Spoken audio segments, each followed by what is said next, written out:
Bonsoir. Nous avons le plaisir cette soirée d'accueillir M. Abdelrahman Moussaoui dans cette rencontre organisée par Beit She'ar Jazairi Wahran et Café culturel Bel-Oran.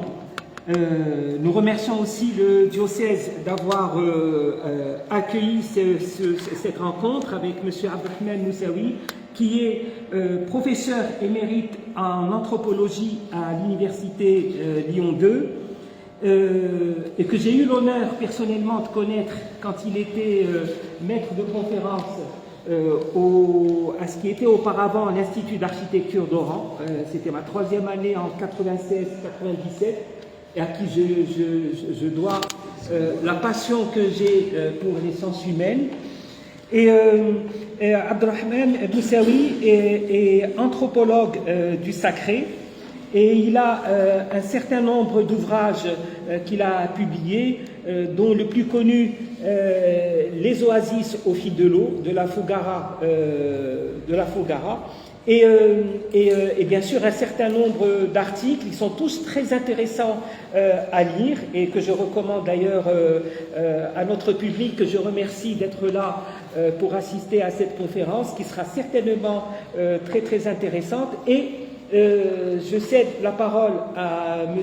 Moussaoui Abdelrahman qui va nous animer cette conférence qu'il a intitulée « Emprunts et croisements dans les sociétés du monde musulman ». À vous, monsieur. Merci. Merci beaucoup. Merci Habib. Je remercie donc Salima, Ouari et toute l'équipe qui me font l'honneur de m'inviter ici dans le cadre de leurs activités ainsi précieuses à mon avis pour la ville d'Oran. Je regrette seulement de ne pas pouvoir y assister tout le temps comme je l'aurais souhaité, mais je vous assure que je les suis quand je peux sur Internet. Je suis aussi très content de rencontrer plusieurs visages, vous pouvez imaginer, et ce qui m'intimide en même temps, parce que vous pouvez penser que j'ai l'habitude du jury, vu mon âge. Je suis passé devant plusieurs jurys, toujours avec un peu de stress, mais là, c'est décuplé parce que je parle devant un jury rédhibitoire d'amis, donc ils peuvent vous dire les choses en face. Alors bon, donc soyez indulgents. Ma communication vise, à part ce titre que j'ai adapté ici, mais en fait, il s'agit pour moi, pour avoir longtemps travaillé dans un laboratoire qui travaillait dans les croisements et dans les métissages. C'était la notion de métissage qui nous intéressait dans les cultures en général. C'est le propre de l'anthropologue de s'intéresser à l'altérité, comment elle croise sa propre identité. Ici, je parle de croisement et d'emprunt, ce qui n'est pas très loin, et vous allez voir, ma communication vise à interroger un lieu considéré comme un discriminant inquestionnable. En effet, si en situation de contact, les linguistes le savent, l'emprunt est admis partout, et quelquefois même recherché, comme en architecture d'ailleurs, ou en musique, ou dans d'autres formes d'expression, la problématique ici pose problème dès qu'il s'agit de religion. Et notamment celle, au pluriel, des monothéistes, considérant implicitement qu'il s'agit d'une frontière étanche et principielle, c'est-à-dire fondatrice de toutes les singularités, une sorte d'essence ou d'ipséité, si on veut parler d'entendre. Or, à l'examiner de plus en plus près, cette frontière est à son tour poreuse. Elle permet des passages que j'ai eu l'occasion d'observer sur les différents terrains, à l'œuvre dans les pratiques religieuses de l'islam contemporain, mais pas seulement, aussi dans le catholicisme, pour avoir un peu travaillé sur cette question, soit en France, soit en Italie. Le religieux pourrait être, il est souvent, une des modalités essentielles de production de croisement, pour ne pas dire du métissage.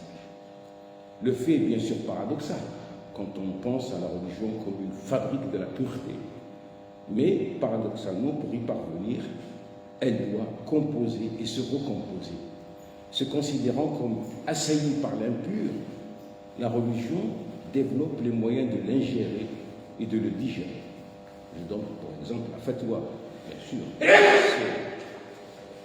Et ce paradoxe, je reviendrai, ce paradoxe apparaît ancré au cœur même du processus constitutif du religieux. À l'autre, on propose de disparaître en devenant identique. Mais ce faisant, on accepte aussi qu'il puisse ajouter une touche chromatique qui se fonderait dans le tout en respectant la tonalité stylistique de l'ensemble. Tous les convertis, proches, plus ou moins éloignés, sont à la recherche, dans la religion de l'autre, de ce qui, à leurs yeux, ferait défaut dans la leur, ou qu'ils considéreraient comme qu'elle aurait perdu. Mais dans le même temps, en devenant membre de la famille, le converti s'installe aussi avec ses différences et singularités qui ne manqueraient pas d'informer ses interactions. Comme d'autres espaces, la religion reste un espace de perméabilité, au sens où l'entendait Serge Brzezinski, qui parlait de la pensée amérindienne, qui a su capter ce qui est dans la sensibilité et la pensée européenne, tendait vers l'hybride. Et pour revenir à la religion musulmane elle-même, les ulama de l'islam ont eu tout le temps à négocier les intégrations de traits cultuels et de faits de croyance, à travers notamment la notion d'ijtihad. Même si l'islam s'est toujours méfié des bid'ah, les innovations blâmables, les plus rigoristes sont très châtionneux sur ce plan, ce qui indique paradoxalement la permanence d'un phénomène et de son efficience. Ils se sentent assiégés par la bid'ah. Donc ça veut dire que c'est comme dans le football, à force de tirer, quelques buts passent quand même. Nous reviendrons éventuellement sur ce point-là dans le débat, vous allez voir. Mais pour dater les choses, les années 80, c'est les années, dans le siècle dernier, c'était les années des recompositions et des métissages religieux partout, notamment dans le monde de l'islam. Bon, c'est facile, il y a quelques éléments, c'est l'échec de certaines idéologies, notamment socialistes ou nationalistes même, comme dans l'assyrisme, c'est aussi l'essor d'une sorte de globalisation, c'est la fin des indépendances, la fin de la décolonisation et le début de l'essor des indépendances, ce qui fait qu'on se cherchait des identités singulières.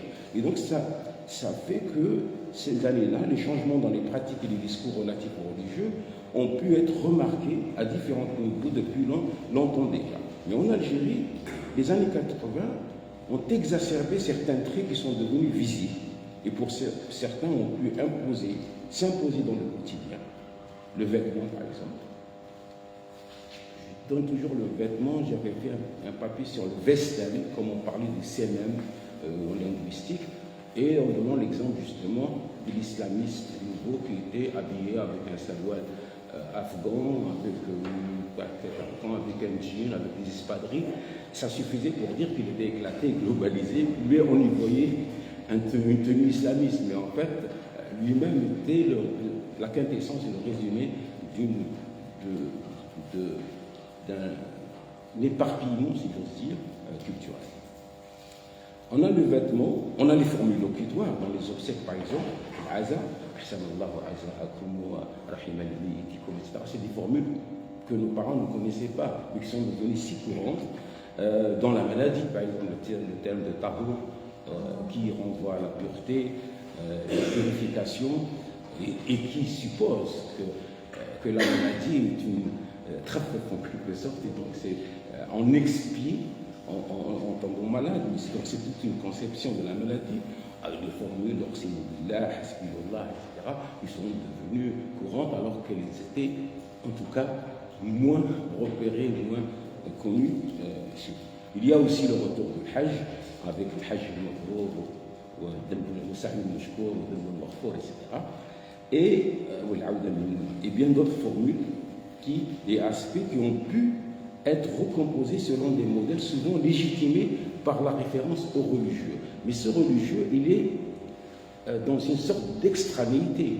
C'est-à-dire que ce n'est pas des religieux, un religieux puisés localement, mais puisés dans un autre, dans un ailleurs. On assiste aussi à un essor de la mosquée, qui est sans aucun doute l'un des lieux privilégiés d'observation de ce changement, et que j'ai longtemps fréquenté comme terrain, en Algérie, au Maroc, en Tunisie, au Damas, au Liban, etc. Souvent perçu comme un lieu situé en dehors des contingences et immunisé contre les aléas de la conjoncture. Or, la mosquée demeure, au contraire, au cœur des dynamiques. Elle les subit et elle les informe, elle leur donne des nouvelles. Dans l'Algérie et tout le Maghreb, de la fin du siècle dernier, la mosquée a joué un rôle de premier plan. Ce serait l'objet de la deuxième partie. Je le fais exprès comme ça, si je n'ai pas terminé, vous allez me poser des questions et je répondrai. Alors, je retourne sur la formation métisse elle-même de l'islam. Je commencerai par rappeler que l'islam s'est constitué en intégrant l'autre. Toute l'histoire de l'islam est une histoire de conquête, de futuhat, c'est-à-dire d'aller vers l'autre. Une histoire d'intégration, de brassage des différences. Il suffit de passer en revue la liste des noms des grands savants de l'islam pour s'en rendre compte. Une grande partie des piliers de la science, de la philosophie, de la théologie islamique étaient persans, originaires de l'Iran actuel, donc originaires de l'Asie centrale. L'altérité fut une ressource intégrale tant qu'elle ne contredisait pas les préceptes fondamentaux de l'islam, qui ne demeuraient pas toujours intangibles. Dès l'époque du prophète, des figures non arabes ont apporté des dimensions stratégiques et spirituelles essentielles. Tout le monde connaît l'histoire de Salman al-Farisi, qui aurait suggéré de creuser le fossé autour de la Médine lors de la bataille du fossé, ce qu'on appelle la bataille du fossé, al-Khandaq, où Salman al-Farisi dit, bon, pour la Médine est assiégée avec les Ansars et les Libyens ne peuvent rien contre les Quraysh, donc contre Khaybar, c'est lié avec Khaybar, donc il propose de construire ce Khandaq autour de la ville pour sauver la vie. Il s'agit là d'un événement précurseur qui va ouvrir la porte à l'intégration du génie perse, grec et indien qui vont être à l'origine de l'âge d'or de l'islam. Pensons aux apports d'Ibn Sina, par exemple, notre Avicenne, ou d'Al-Khawarizmi, à qui l'on doit l'algèbre, ou encore du polymathe et polyglotte Al-Beyroun, qui connaissait le grec, le persan, l'hindi et l'arabe, bien sûr. Tous étaient originaires de l'Ouzbékistan actuel. Ce sont de tels croisements qui ont fécondé la civilisation islamique. On attribue au prophète ce hadith. Si la science était suspendue aux Pléiades, des hommes parmi les Perses l'auraient atteinte.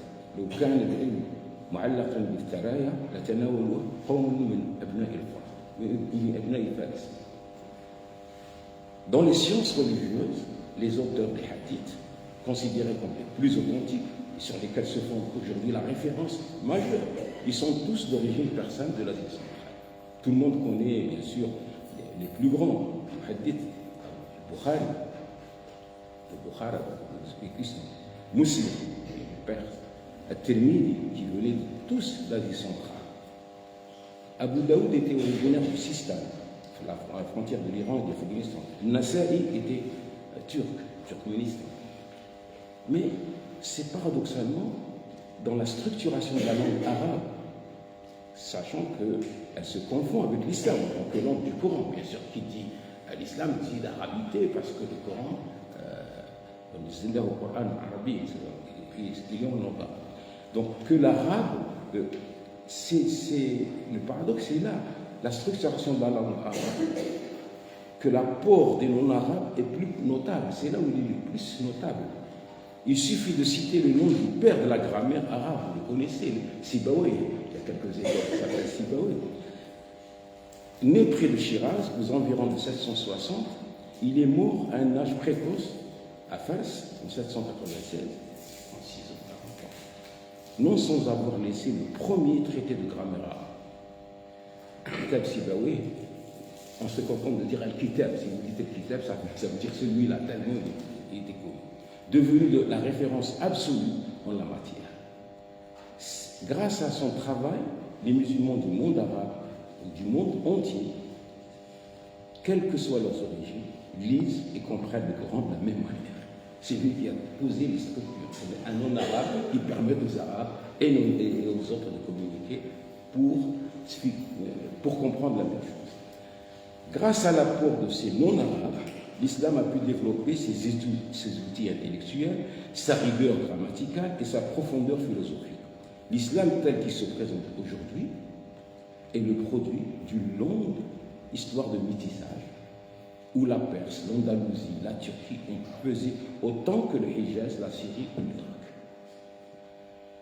Le cliché assez récurrent de l'homéothétie qu'on fait entre islam et arabe oublie que les Arabes ne représentent qu'une petite minorité parmi les musulmans et dans la diversité des cultures musulmanes. En 2010, je ne dirai pas toutes les statistiques, mais elles seraient étonnantes à dire, mais l'ensemble des pays arabes représentés par le Moyen-Orient et l'Afrique du Nord ne comptaient pas plus de 322 millions de musulmans. Au moment où la seule Indonésie en comptait presque 205 millions. Etc. On peut continuer. C'est effarant quand on voit, vous rentrez sur les statistiques du monde musulman, vous allez voir que les Arabes, c'est vraiment minoritaire. À l'origine, donc, était le métissage. Aux yeux des spécialistes du Coran, il est un lieu commun que de souligner que le Coran est rempli d'emprunts au corpus biblique. Le plus évident, sans doute, l'emprunt à l'eschatologie, du châtiment et la GN. Ce n'est pas l'islam qui a inventé cette eschatologie, qu'il y a un châtiment dans l'au-delà et une GN, etc. à Jahannam. Le Coran reprend aussi les croyances chrétiennes. Toute une sourate est dédiée à Maryam, le seul nom féminin qui apparaît dans le Coran, 34 fois, contre 19 seulement dans le Nouveau Testament. C'est le Coran cite Maryam plus de fois. Quand il la cite, on la situe quelquefois avec en confondant Maryam ben Amran avec Maryam de Jésus. Alors, les piliers empruntés de l'islam, je ne veux pas retracer toute l'histoire de ces emprunts, les pratiques qui ont existé avant l'islam et que ce dernier a pu intégrer à son culte. Je voudrais juste rappeler que prier, jeûner ou faire le pèlerinage était déjà connu avant l'islam. Remarquons que les 5 piliers de l'islam reprennent en fait des pratiques dévotionnelles assez récurrentes dans la majorité des croyances. La salat, cette observation obligatoire, une des 5 observances cultuelles, canoniques, est un trait caractéristique de toutes les religions. L'obligation de la prière rituelle fut intimée à Moïse et à Jésus dans la sourate de Maryam. Donc, أوحينا إلى موسى وأخيه أن تبوأوا ألقوا بمصر بيوتا تبوأ لقومكما بمصر بيوتا وجعلوا بيوتكم قبلة وأقيموا الصلاة وبشر المؤمنين. Ça c'est pour Moïse et pour dans la sourate de Maryam جعلتني مباركا أينما كنت وأوصيتني بالصلاة واتركوا ما دمت حيا etc. Donc ça c'est pour le Jésus. Pour dire que tout simplement que ces piliers existaient et ils étaient déjà prescrits. Il ajoute le judaïsme rabbinique à l'intérieur de toute une liturgie principalement synagogale comportait déjà 3 prières quotidiennes que le fidèle doit réciter même isolément, à l'aube, l'après-midi et le soir. Le temps de ces téphilotes est en résonance avec la salat musulmane. C'était c'est les 3 moments. Le christianisme syriaque avait structuré aussi la prière monastique en 7 offices. Il précise également que ces prières rituelles étaient un enchaînement de prosternation accompagné de louanges aux êtres supérieurs et séparés par le retour à la station de vie. Dans ce même article, on apprend que le maznéisme imposait à chaque zoroastrien le rituel de 5 prières quotidiennes. Je parle d'un article, en fait, de cet article de Momo, qui est l'auteur de l'entrée salat dans l'encyclopédie de l'islam. Et c'est lui qui nous apprend qu'à sa naissance, l'islam côtoyait au Proche-Orient et au Moyen-Orient plusieurs cultes traditionnels, des sectes bouddhistes et des religions organisées qui apparemment connaissaient déjà et pratiquaient la prière. Joseph Schellroth, que certains d'entre vous connaissent bien, s'appuie sur 20 cycles pour écrire la salat. La salat offre dans sa composition une grande ressemblance avec le service divin des juifs et des chrétiens. Et il continue, les ablutions, telles qu'elles sont pratiquées par les musulmans, accusent l'influence du même rite chez les juifs et peut-être aussi chez les anciens chrétiens. Le hajj semble avoir préexisté à l'islam, mais n'était pas non plus une particularité purement locale, selon Ben Sik, l'auteur de l'entrée hajj. Et moi-même, j'ai eu à le vérifier parce qu'en travaillant, je suis sur un ouvrage sur Bilal et Habashi, et on voit que tout l'enjeu de la destruction de la Kaaba, etc., par Ashab al-Fil, tournait autour du monopole du Hajj, qui était entre les mains de certains pour pouvoir Abraha et le Négus, etc., voulaient le détourner. Donc se rendre en pèlerinage à un sanctuaire est un usage sémitique très ancien qui, dans les parties les plus vieilles du Pentateuque, est déjà prescrit comme un devoir strict. 3 fois par an, vous devez célébrer un Hajj en mon honneur, et dit dans l'Exode. Cette tradition sera reprise avec bien entendu des adaptations, mais en conservant des éléments essentiels comme le sacrifice et la lapidation symbolique de sa. Voilà, je vous ai tracé pour vous dire que c'est pas d'aujourd'hui, c'est une longue marche où le métissage, où les emprunts passer d'une frontière à une autre avec la cohabitation des différentes cultes. Alors pour l'islam maghrébin, ce que j'ai appelé ailleurs la concurrence des dogmes, parce que c'est ce qu'on dit aujourd'hui, au-delà des changements apparents et publicisés, d'autres plus fondamentaux, à mon sens, touchant plus directement aux dogmes, ont souvent pu passer inaperçus. Ainsi, par exemple, l'école malikite, qui est la principale référence en Algérie, et dans une grande partie du Maghreb, est depuis quelques années mise à mal par une avancée inexorable de courants se réclamant d'autres obédiences. Avec l'avènement de la période qualifiée désormais d'époque de Sahwa, des conversions internes, les conversions internes, on est musulmans, on devient encore plus musulmans, en tout cas différents de nos parents, etc., font adopter aux fidèles de nouvelles conduites et de nouvelles références. À côté du malikisme, d'autres écoles sunnites, comme le hanbalisme, ont pris une place non négligeable. Au-delà du sunnisme, il y a le chiisme, qui s'est frayé un passage pour atteindre une frange relativement large de la population, et pas seulement des moines, c'est-à-dire c'était dans la population lettrée, des gens qui pouvaient lire un Koumail ou d'autres textes. Je parlais de Douaï.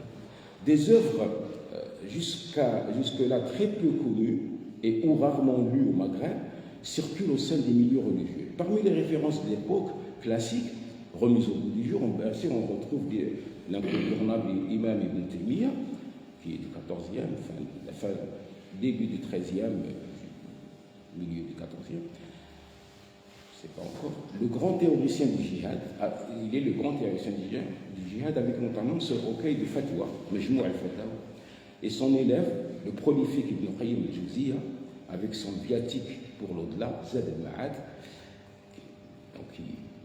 qui annonce déjà le djihad et la mort. Quant aux références contemporaines, deux noms s'imposent, Al-Albani, Jami al-Farid, et Mohamed ibn Abdel Wahhab, remis en cause par Ben Salman.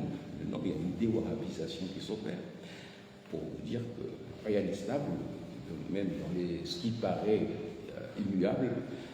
Une observation multisituée laisse entrevoir des tendances de globalisation des discours de la mosquée qui cassent les frontières érigées historiquement par les différentes écoles depuis la fracture inaugurale entre sunnisme et chiisme. Tous les imams interrogés semblent trouver secondaire l'appartenance aux écoles. Les imams que j'ai pu interroger ici, là, ils semblent trouver secondaire l'appartenance à des écoles et préfèrent privilégier les fondements, le usul. Cette propension à vouloir retourner au fondement porte un nom, le fondamentalisme, la salafia. Chez beaucoup d'imams, ce retour au fondamental veut dire également une plus grande latitude d'interprétation de l'initial. Si on veut retourner au fondamental, c'est parce que ça nous donne la liberté de réinterpréter comme nous le voulons, nous. Seuls les référents fondamentaux sont reconnus, tout le reste est considéré comme de l'ordre de l'historique, et à ce titre, susceptible d'être laissé de côté ou changé parce que non sacré. La salafia, dans le contexte de l'islam mondialisé, dont parlait Olivier Roy, favorise le métissage des croyances et des dogmes. Une sorte de doxa globalisée sert alors de réservoir où viennent puiser les communautés en perpétuelle reconfiguration en vue d'adapter les préceptes génériques à leur réalité locale. Au besoin, elles adaptent les croyances et pratiques des autres devenues accessibles grâce à la globalisation. Parallèlement à cette poussée salafiste, on assiste à une remise en cause totale des écoles sunnites. Des musulmans maghrébins deviennent de plus en plus perméables aux idées chiites, par exemple, aux ahmadites.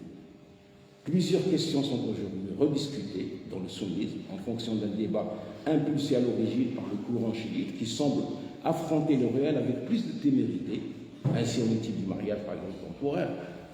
Le Messiah, qui est devenu, quand il est devenu Zawaj al-Messiah chez les sunnites, etc., alors qu'il était refusé au départ, ou du regroupement des prières. Mais cette remontée vers les bases, pour parler comme Jacques Berth, n'est pas ni le sunnisme ni le chiisme, comme en témoigne l'appartenance de ceux qui se proclament la mazhabi, non madhabi. On appartient à aucun madhab. Nous sommes des fondamentalistes, si j'ose dire, c'est-à-dire les gens qui ne croient qu'au fondement, c'est-à-dire qu'au Coran. On peut revenir là-dessus. Une mosquée, donc, qui est en voie de sécularisation, c'est ça qui m'intéresse dans tout ça, c'est que, contrairement à l'apparence, ce mouvement qui de plus en plus essaie d'être dans la pureté est un mouvement qui est précurseur d'une sorte de sécularisation, qui n'est pas la laïcisation qu'on s'en compte bien. Désormais, la plus grande mosquée n'est pas celle faite de pierre, mais la mosquée virtuelle qui d'emblée suppose la non-présence de la mosquée. Raison première de toute église, si l'on se souvient que jamais, comme église ou comme Knesset, veut dire d'abord assemblée. C'est-à-dire qu'on se rassemble. Or, aujourd'hui, avec les réseaux sociaux, on n'est pas obligé d'être ensemble dans un espace, dans un lieu. On n'est pas dans une Knesset, dans un jamais, pour être ensemble, en quelque sorte. La prière du vendredi, censée être un acte accompli par tous en même temps, est transmise à la télévision pour ceux qui sont devant leur écran. C'est quand même quelque chose de paradoxal. Et donc, ne prient pas, au moins collectivement. Ils sont spectateurs. Sur ce plan, le jour du Seigneur a fait des émules. Le jour du Seigneur diffusé par France 2, par France 2. L'islamisation des mœurs apparaît à travers la multiplication des pages de la presse nationale, où la plupart des journaux, même les plus éloignés de la question, traitent de la religion. Il y a une rubrique toujours. Plusieurs journaux ont fini par dédier une rubrique appelée Islamiyat aux questions que soulève l'islam, attribuées à des lecteurs réels ou fictifs parfois. Ces questions ayant trait autant à l'observance qu'aux relations sociales sont l'éthique de l'islam et ces règles sont soumises à l'avis de connaisseurs ou supposés tels. Il s'agit en fait de consultations juridiques et de responsables, comme on disait, délivrées non plus par des hommes traditionnellement liés à la mosquée, mais par un mufti profane, parce que souvent c'est un journaliste qui s'occupe de ça, ce qui repose la question de la géométrie variable de la mosquée et du brouillage des frontières entre celle-ci et l'espace public. Des questions apparemment éclectiques qui reflètent autant la force de l'islamisation que le besoin de domestiquer ce réel mouvement. Il est connu que le fiqh, comme le signalait Berth, est un droit procédural dont la finalité est de domestiquer le nouveau et l'intégrer à sa propre logique. à côté de questions relatives aux règles de la pratique religieuse et des conduites dans l'espace religieux, se glissent des questions relatives au vécu profane. Le crédit, par exemple, devenu une réalité dans une Algérie ouverte au marché, pose problème à une population qui n'avait pas l'habitude d'une telle pratique. Est-ce que des bases, etc. Après, il y a des fatwas insolites, comme celle de l'interdiction du buffet à volonté dans les restaurants, parce que, dit l'islam, la transaction se fait pour un objet précis, mais pas pour un objet flou, etc. Donc il y a plein de, sans compter les fatwas c'est le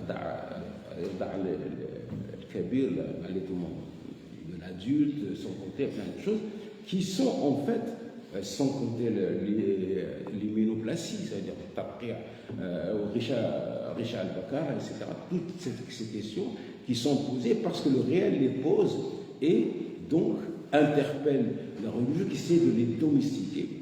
Quelques autres pratiques commencent à voir le jour au Maghreb également, comme la publicisation de la mort sur les devantures des mosquées, que j'avais vu ailleurs avant. Peut-être arriverait-on bientôt à des messages plus profanes, comme les annonces d'offres ou de demandes d'emploi observées dans les mosquées de Damas, que j'avais observé, des pancartes de demandes d'emploi, d'offres, de location.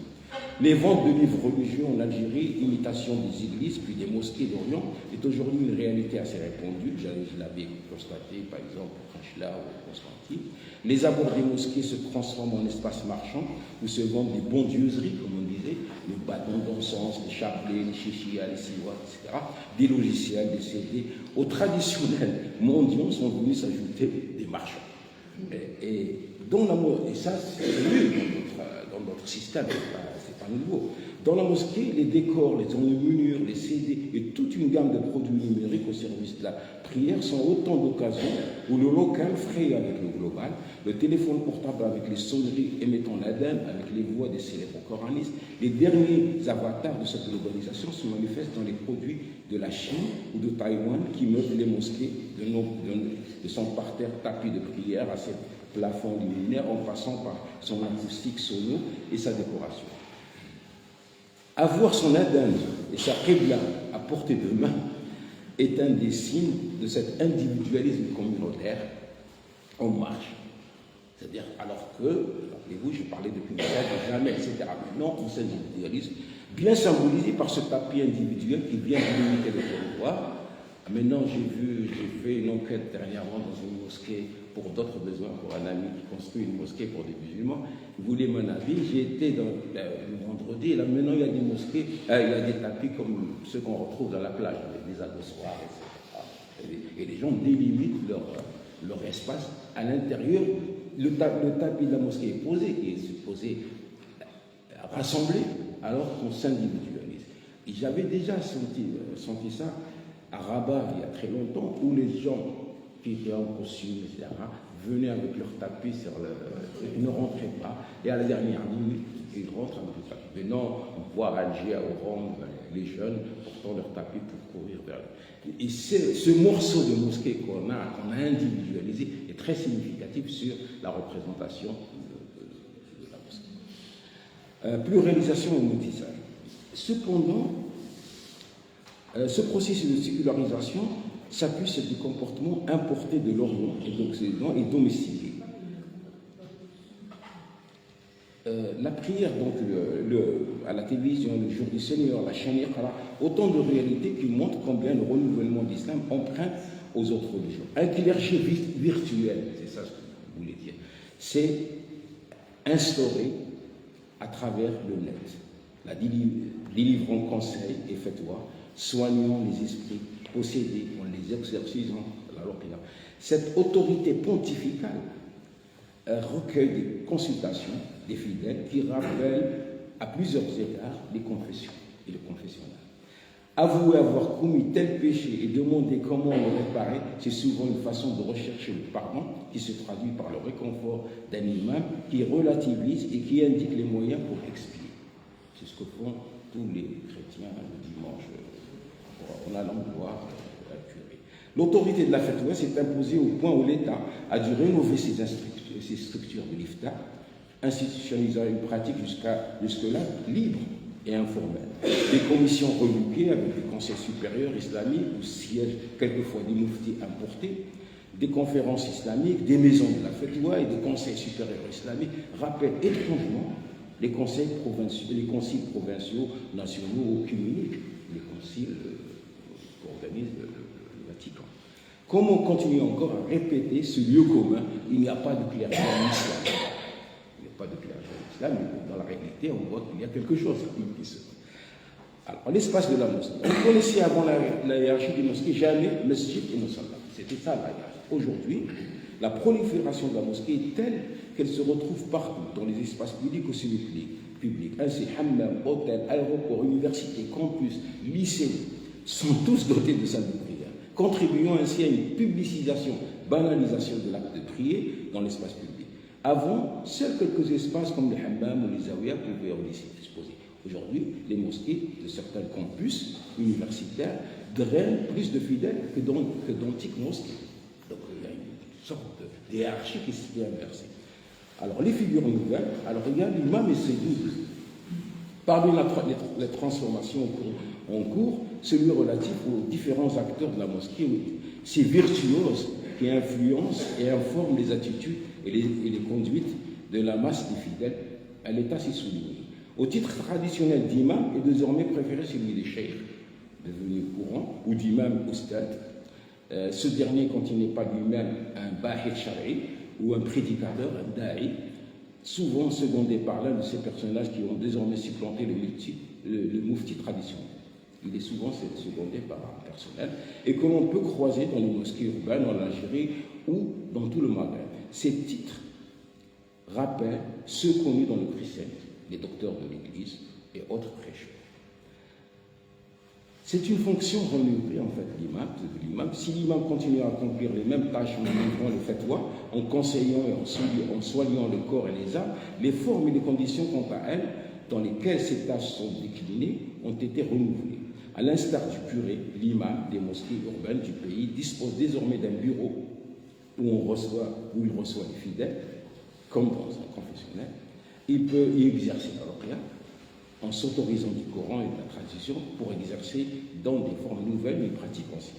Aujourd'hui, la ruqya a pris une place telle que les imams attitrés reçoivent ouvertement une clientèle avec des tarifs, etc., à la recherche d'exorcisme. Comme le revendiquent dans le catholicisme certains prêtres exorcistes qui existent.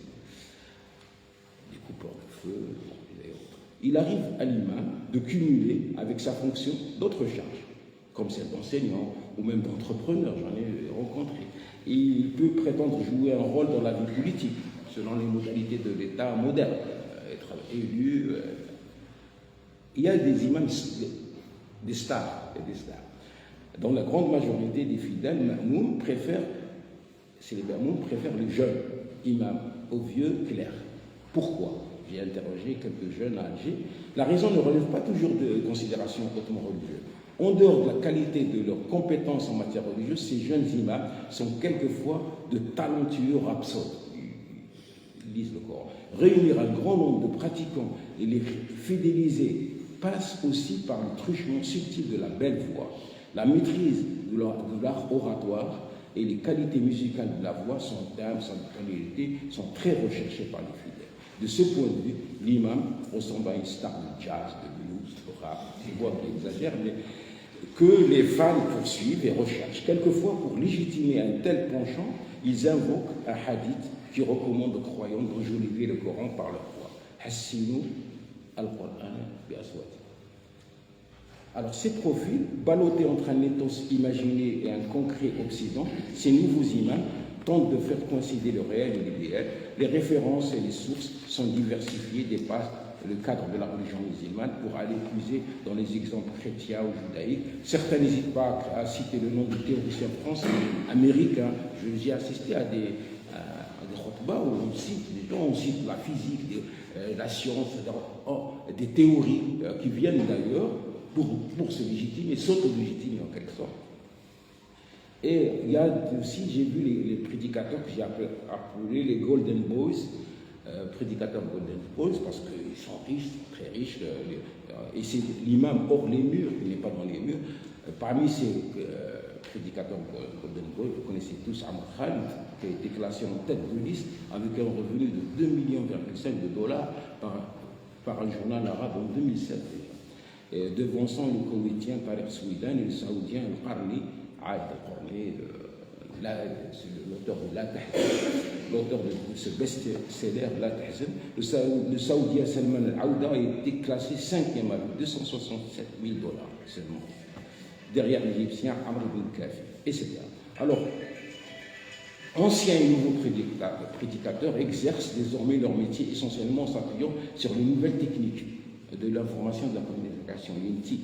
Après les cassettes audio, c'est autour des cassettes audiovisuelles, au DVD, à Internet, de servir la bonne cause. Maintenant, sur YouTube, et c'est des chaînes. Ces moyens techniques n'empêchent pas le recours aux traditionnelles tournées, aux conférences, j'essaie d'aller vite, il me reste 5 minutes, c'est pour conclure, pour laisser un peu de place au débat. Si. Je dirais qu'en empruntant le langage verbérien, il est permis de dire que tout dans les conduites de ces nouveaux virtuoses semble indiquer la rupture entre deux formes de mobilisation et de fidélisation. L'une confortant le formalisme magique, et j'emprunte les noms de Weber, les mots de Weber, donc le formalisme magique, et l'autre privilégiant la rationalisation du religieux. Doit-on conclure que le modeste Taleb d'hier a complètement disparu au profit d'un homo religiosus moderne? Ce n'est pas si sûr. Très souvent, l'imam d'aujourd'hui apparaît comme une sorte de synthèse de ces deux figures, moderne et archaïque à la fois. Il ressemble plutôt au prêtre des paysans du 19e, qui à la fois bénissait ses ouailles selon les règles canoniques, mais aussi se trouvait sollicité pour attirer la chance ou éviter le malheur. Alors, il y a aussi la question de la femme. Fatima est là, donc je vais dire quelque chose sur la femme, ça va lui faire plaisir. Et les débats qu'elle suscite, ça illustre bien la force dynamique qui travaille aujourd'hui l'islam. Prenons l'exemple du Burkini. Il est conçu par la styliste libano-australienne, Ahida Zannati. Cet hybride, c'est un hybride sémantique, parce que c'est entre deux cultures, de burqa et de bikini. Burkini, donc la burqa et le bikini, il métisse le maillot de bain et la pèlerine. Mais à quoi sert vraiment ce burkini? Puisque de toute façon, en islam, la femme n'a pas à aller regarder. Même si elle est couverte, elle va regarder la aura d'un homme. Alors, répond-il à un quelconque précepte de l'islam qui considère l'ensemble du corps de la femme comme une zone érogène, aura, et donc voilée? Paradoxalement, c'est la salafia, ce retour admissial, qui rejette les écoles, donc, la madhabiyya, qui permet de telles audaces. Et pareille fraction, tant décriée par ailleurs et de toutes parts. C'est-à-dire, c'est pourquoi j'ai parlé de sécularisation. C'est aussi paradoxal. On se réclame, parce qu'on se réclame de l'islam, on va essayer de l'annoncer, de le publiciser, mais en enfreignant toute sa philosophie première, en quelque sorte. Aux yeux de celle qui le porte, le burkini permet de vivre en harmonie avec son temps, en se conformant aux normes d'un islam imaginé, parce qu'il n'est pas un islam réel. En réalité, le burkini, comme le hijab hier, permet à la femme, se réclamant de l'islam, de conquérir l'espace public et de remettre en question des lois ancestrales que le juriste traditionnel avait jusque-là consacrées. Parce que, rappelons-nous, nous sortons quand même de société où la femme, etc. Donc, desserrer tout ça, donc le hijab paraît comme un moyen, plus que comme une contrainte. Et bien sûr, je note bien la contrainte quand on est obligé de le porter, mais je veux dire par là, quand on l'utilise, c'est comme quand j'ai enquêté sur les mosquées, le vendredi, beaucoup de femmes, maintenant, plusieurs femmes trouvent le moyen, trouvent dans le vendredi un moyen de sortir le jour du vendredi, parce que pourquoi tu sors? Mais je vais faire le tarawih, je vais faire et d'ailleurs, j'ai entendu un imam à Gambetta dire à la fin de la prière du vendredi, conseiller aux jeunes, ne restez pas traînés devant la mosquée ça parce que les jeunes restaient un peu plus longtemps que le truc pour se rencontrer aussi. Alors, un autre exemple, des femmes commencent à revendiquer l'imama. Un responsable ministère chargé du culte me confiait, il y a une quinzaine d'années déjà, qu'un rapport parvenu à ses services évoquait le cas d'une directrice d'école coranique à Mila qui aurait défendu l'idée que les femmes avaient le droit de diriger la prière. Ça, il y a une quinzaine d'années, c'était un responsable qui était un de mes informateurs privilégiés au ministère des Affaires. Le débat autour de l'imama de la femme a été relancé en mars 2005 à partir des États-Unis quand Amina Wadoud, une femme professeure d'études islamiques à l'université de Virginie, a décidé de diriger la prière du vendredi en présence de femmes et d'hommes. En Italie, Naïma Rouhani, une femme d'origine marocaine, souhaite également diriger la prière dans la mosquée de Colle Valdelsa, près de Sienne, en Toscane, mais les fidèles s'y opposent. Même si aucun verset coranique n'interdit à la femme d'être imam et de diriger la prière, le consensus s'est établi dans la pratique de lui interdire l'accès à une telle charge. C'est pourquoi les Lamdhabiyyin s'accrochent justement au fondamentalisme. Au Coran, ils disent c'est pas interdit par le Coran, donc c'est permis. Et pour convaincre, dans le même mouvement qui conduit l'individu ou le groupe à rechercher les marqueurs les plus distinctifs qui lui permettent de se singulariser et exister, on peut remarquer également une tendance à élargir le cercle en reculant la frontière qu'on vient de diriger pour intégrer l'autre dont on vient de se séparer. Autrement dit, l'identité religieuse est constamment dans ce double mouvement inclusif et exclusif. Ce qu'écrivait la Bruyère depuis presque 3 siècles reste une actualité étonnante. Cette même religion que les hommes défendent avec chaleur et avec zèle contre ceux qui en ont une toute autre contraire, ils l'altèrent eux-mêmes dans leur esprit par des sentiments particuliers. Ils y ajoutent et ils en retranchent 1000 choses, souvent essentielles, selon ce qui leur convient, et ils demeurent fermes et inébranlables dans cette forme qu'ils lui ont donnée. Ainsi, à parler populairement, on peut dire qu'une seule nation, on peut dire d'une seule nation qu'elle vit sous un même culte et qu'elle n'a qu'une seule religion. Mais à parler exactement, il est vrai qu'elle en a plusieurs et que chacun presque y a la sienne. Je vous remercie.